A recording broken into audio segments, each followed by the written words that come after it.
I'm Martin Booker, and I'm here in Atlanta, Georgia at the AARP Georgia office. We're here for a special edition of In My Own Words, where we're talking about college and money. Coming up next, you're going to hear from Kayla Nelson, a recent college grad who tells her story about the journey from college into the professional working world. It's coming up next. Welcome to a special edition of In My Own Words. I am Martin Booker, and I'm here with Kayla Nelson. We're here to talk about money and college. And for this experience, we get to talk about the recent graduate experience. Kind of what's it like when you transition from college to the working world? So Kayla, let's hear from you. I want to know, tell me a little bit about yourself. Where are you from? Where'd you go to school? Well, originally I'm from Savannah, Georgia, Okay. and then I moved to Atlanta to attend a private HBCU. And while there, I had a great experience, definitely one of a kind. And then I ended up transferring to Georgia State University, and that's ultimately where I ended up graduating from. Okay. What made you transfer from the private HBCU to public school? Cost. The cost, okay. The cost. Completely understood. I actually got into a private school 3 times. I kept applying, kept getting in. Every time I got the packet that told me how much it cost, I decided I got to do something different. Yeah. So the cost is a real experience, real significant reason for having to make that change. So I completely understand. Yeah, I think that, some universities are worth it. And certainly if you could start somewhere, even if you can't finish, if you feel like you might end up with a unique experience that you probably couldn't get at a different school, then definitely go for it if you can afford it. But for those who can't, I think if you want to have that kind of experience, keep in mind just that you will probably need to transition and just plan for that and kind of like mentally prepare for that. That's fair. And I usually hear about that transition sometimes even going the other way, right? Someone may start at a community college, right? And then to get the first few years under your belt and then transfer to maybe a more expensive school. So but for you, you did it the other way around. You started off at what could have been considered, what was, not just considered, a more pricey school, and then you decided to transition to a different school to finish out. Would you say that there were still a decent amount of benefits in taking that approach?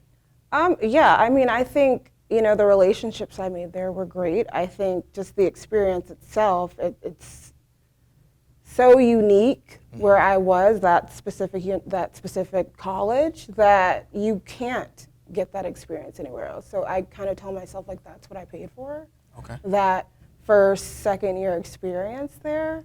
But, ultimately you have to do what you have to do to continue matriculating, and I could not do so at that cost. That's fair. I completely understand that. Would you say now college experience overall when it came to being independent now, right? Maybe living on campus, being a part of an experience where you're now paying for things or being more responsible for paying for things. What was that like for you? How did you how was that experience for you? I think, when I was initially undergrad at that private university, there's you have the lunch plan and all those things, so that kind of thing is taken care of. You don't really eat out that much. I would say the spending wasn't really something I thought about. It's not really something I did a lot of anyway. I was coming from a household with a single mother, so that was never an issue, like how much money I could spend just because I didn't have it like that. But then, I say that experience is really unique because that was a time where I did live on campus, where after I transferred, because of finances, that's when I learned I can't afford to live on campus, so I'm just gonna have to commute in. And I think a lot of people take that transitory approach to not living on campus just so they can save money, so that's what I had to do. Okay, that's fair. So would you say, I think I can kind of hear you kind of speaking on some of your values, right? Like you said, you were at a private school, you spent time even on campus, but you were like, we're not going to overspend. We're not just, going out to lunch to eat every day. Were those some of the things that you would you say those are values that you kind of picked up while growing up? Yeah, I think so. Just because at the specific school I went to, there's definitely different financial thresholds. So there are certain people who came from money. That's why they were there. They could afford to be there. Whereas for me and a lot of other people, that wasn't the case. So anytime we could get a free meal, that's what we did. So I think just always being resourceful and responsible in that way. I was just always kind of brought up to do that and not to waste opportunities to save money. So that's what I did. Okay. And did you, while going through high school, was there a lot of like scholarships? Were you looking to take advantage of a lot of scholarships and other ways to pay for school? I really wish I had seriously went about it in a very strategic way. It's kind of like you heard about scholarships, but it just seemed like but how do you get there? Because I think at the time there's a website called scholarships.com. Okay. And you just go and there's a million different scholarships, but then there's all these weird different qualifications to get them. So for me, I was like, this seems like a stretch. I always knew I was going to college, but it wasn't something that me and my mom discussed a lot. Okay. So I only applied to a couple schools. And when I applied to the school that I started at, we ended up going there because she said she always dreamed of me going to the school, even though she never pushed it on me. Okay. I never knew anything about the school. One of my friends was like, oh, we should apply to this school. So I was like, okay, and I applied and ended up getting an early decision. So that's what I went with. Nice, and spend time there. Okay. And when you transitioned out, you went to, like you said, different school. You decided to commute back and forth. Did you decide to work as well, or were you mostly just focused on school? I was working. I was doing the waitress thing, working at different restaurants, just trying to get whatever money I could, working as, shopkeeper at different stores. It was never enough money or never a lot, but that's what I did to try and sustain myself during that time. Okay, so worked through school. I had a very similar experience. I worked all 4 years of undergrad, so worked almost full time and then commuted back and forth to school. So it's a way to make college, like you said, much more affordable. No on-campus housing. And so then you graduated. What did you decide to do after you graduated college, undergrad? So there's a huge chunk of time in between when I started and when I finished, because I initially started in 2010 and then was in school, and I took a couple years off, just trying to really look at the financial scope of the situation and how I wanted to move forward. And then when I transferred to Georgia State, I ended up changing my major, which just adds more time to the plan. But for me, I felt like it was worth it. So technically, I'm starting in 2010, but finally finishing in 2020. So it's a 10-year piece of time where I was thinking about and surrounded in and, education. But I finished, and then right after that, that's when the pandemic happened. I graduated in the pandemic. Online, more or less, because there was no in-person graduation. And then I decided to roll into an MBA program. Nice. Okay. How was that experience? And it was that, and I'm taking it, the MBA program was online during the pandemic as well? It started online and then very quickly turned into in-person as soon as they could get us back in person. So nice. It did not stay online. Okay. So got a little mix, a little hybrid situation, but it was a great experience. Okay. What would you say when you think about just transitioning out? Because I think you finished your MBA.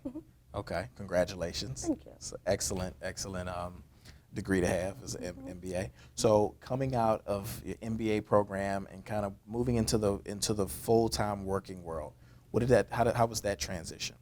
It was good. I think if you're fortunate to have, let's say, for me, I had an internship while I was in my grad program.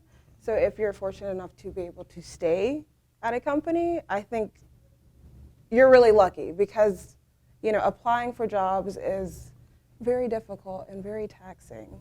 And I think if you have a relationship where you're already at, then you should definitely leverage that. Yeah. So I'd say that's probably a pretty good plug for internships, right? Like kind of using it to your benefit, especially if it's paid.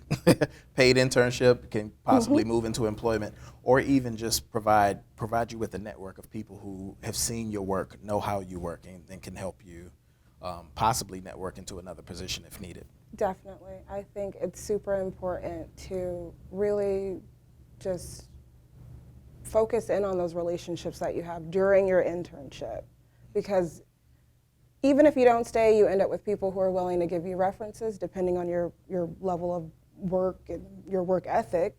But also, it does prepare you for what entering the workplace is going to look like. And I think it's important to kind of get that insight before you just start applying for jobs having never had a job.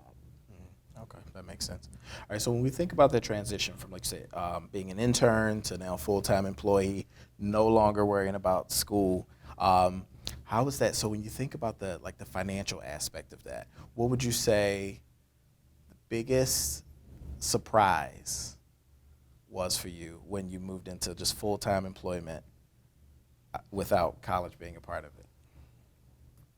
Well, I think because I did so while the pandemic was kind of wrapping up, whatever, and so I had all the fortune of those delays, and when we had to start paying back, and I'm coming from having been in school for so long, so all of my student loan payments were deferred, indefinitely more or less, so seeing that, oh, the deadline is going to start up in October was, really surprising, like actually being beholden to those student loans. Those things that have been on delay for so long, because Hmm. as long as you're in school, you can continue to defer your student loans. But the Hmm. moment you graduate The and moment, you're no hmm longer in school, the that, emails start, the mail starts, everything starts, and you're kind of really faced with the scale of whatever your loans are. So the bills. the bills. So the bills start coming in, and Hmm. you have to manage that part of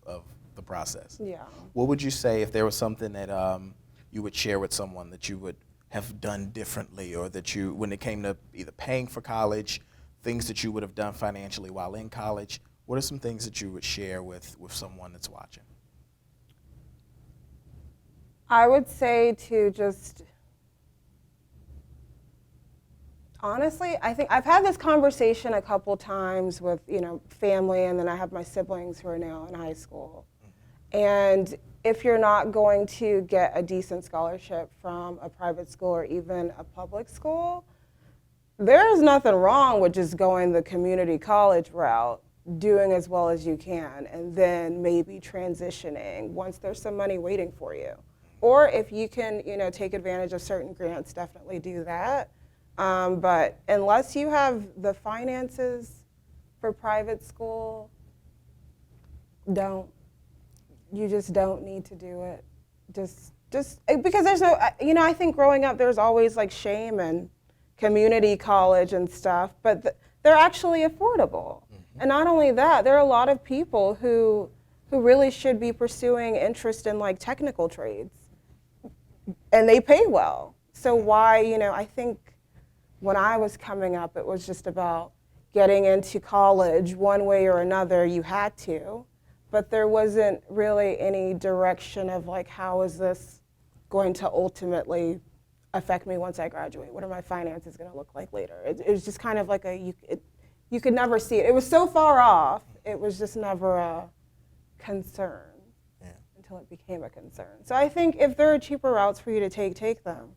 I mean, these days, any path you take can lead you to wherever you're trying to go. And I think that's one thing I learned too, because when I wasn't able to finish at that private school for a very long time, I felt really bad about it. And so I think it's like now that I'm like on this side of it, I'm like, oh, that was kind of a blessing. So. Would have been more student loans, it sounds like. A lot more possibly, right? Okay. Okay. And it sounds like, as that you mentioned earlier, you talked about like the networking, opportunities to take advantage of internships when you're kind of near those later years in school. Is there any other advice that you would give people who are transitioning out of college, that junior or that senior who's in the process, they're, aspiring to be, in the workforce. What are some things that you would say to them as they're preparing for that step? I think just, because, we live in a world where social media is a big thing. Like, don't get distracted by all that stuff that you're seeing and about like the life other people are living. Don't waste money on buying stuff trying to keep up with other people. Save your money because you're going to need it. And you'll wish that you did. Like, you'll think back on things that you bought and you're like, that could have turned into this. Also, start buying stocks now. Like, don't wait until you graduate to do it. And don't touch them. Just do it and just see what it turns into. Those are just little things you can do to just keep yourself in a decent place. So. Nice. I like that. I think some of the things that I can recall people even telling me about, right? It's the idea that now that you've graduated and you've gotten that first job, this may be the most money you've ever made, but that doesn't mean to immediately go and get the new apartment, right? Or move out because you're now a young working professional, or getting a new car, right? Like immediately, right? So now you have the car loan, you have the apartment, and you still want to go hang out with your friends and do all these things as a young professional. And trying to take on all of that burden at once, and those student loan payments kick in, that can be a pretty pretty heavy burden. So as much as you can still lean on your network, or take advantage of moving back home for a little while to save up for a year, some of those things can be really helpful. I remember I had a good friend. One of the things that they did is they graduated college, got their first pretty good paying job, and they moved back home with their parents for 3 years, paid off their entire student loans, and then moved out. So they just took advantage of their network because they were able to. Everyone can't, but in their case, they were able to. What would you say when you think about your extended network, when you were in college, just friends, family, neighbors, what kind of support was around you during that time? I always had the support of my mom. So during that time when I was transitioning, I did live at home for a good chunk of time. But, at that age, you're also like, I just want to be on my own and have my own space. But again, like you said, once you start taking on those financial obligations, it does start to get difficult. So I had her. I had a few great roommates who were just super supportive. One was my best friend, and the other was just one that I ended up meeting on Craigslist. I saw a listing that was unbelievable. I was like, this is a scam. And then it was literally one street over, and it was this French woman who worked at Georgia Tech, and she's still one of my dear friends to this day. And yeah, I lived with her, and we, it was a small condo, but it was in Midtown. It was a great location, and she was also one of my huge supporters because she's a doctoral professor at Georgia Tech. So she's one of those people who, even when I didn't feel good about myself or my situation, was always helping push me through.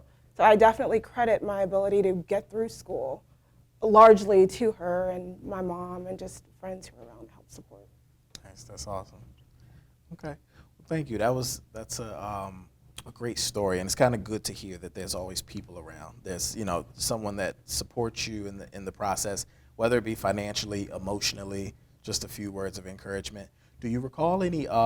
Did you have professors or like what relationships did you build in college outside of your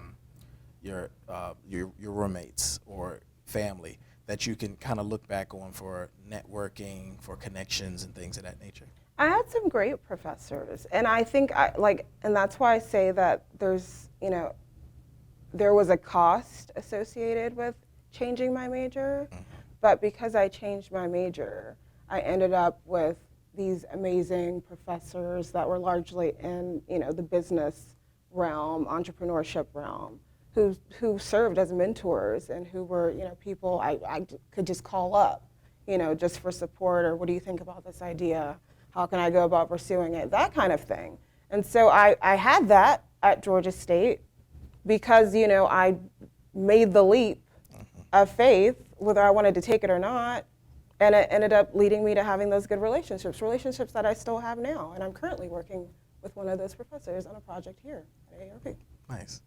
So it sounds like in a big way, like you said, making some calculated decisions so that you don't end up, financially strapped in a lot of different ways, right? In the when it comes to your independence, when it comes to the school that you pick, when it comes to even the relationships you form, and the spaces that you put yourself in. A lot of those have calculated costs that can help you.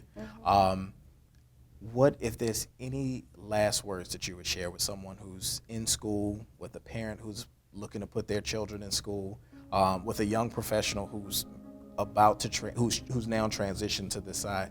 Was there anything else that you would share? I think that if there's something you're passionate about, just start there. Like, yes, there's lots. If you think you could be focused for an extended period of time, getting a major that you don't really care about, but you know it's going to pay well, then go ahead. But I think if you are already passionate about something very specific, that's what you need to major in, because one way or another you're going to find yourself circling back to that thing, and you'll wish you had just taken the more direct route that could have prepared you even better for it. So I think parents being supportive of their kids who want to, maybe take the stranger major. Like I get it, because you want them to be as prepared as they can be, but there might be something special along their journey if they just go the route that's already calling them. I resonate with that very well. So I started off my undergrad career in business, and I told myself I'm gonna get this business degree, and then I'm gonna go do social work after. I took one class in social work, and the professor, I sat in that class and I was convinced immediately to switch my major to social work. One of the factors, which was a financial factor, is she told me that if you do your undergrad degree in social work, you only have to do a one-year master's program. So that took a year off of my studies, a year off of my student loans, and it put me in the workforce 1 year earlier. And then I circled back around and still studied personal finance in the workforce and got my job to pay for it. So there are lots of ways that you can get things paid for, but I was able to stay in the space where I was most passionate, which was studying people, understanding people and communities, and solving problems within our community. And then that led to the additional work that I wanted to do as well. So you can merge these things. We can bring these worlds together. And all we have to do is take advantage of what's in front of us. Like you said, take the calculated steps to make the best decisions. And then see what your job offers. I've gotten more things paid for through companies than I had to take student loans out for myself to pay for them. So I appreciate that advice, Kayla. Thank you for everything that you shared. Thank you for joining us for In My Own Words, special edition focused on college and money and that transition from college to the professional world and all of the decisions around that. Thank you.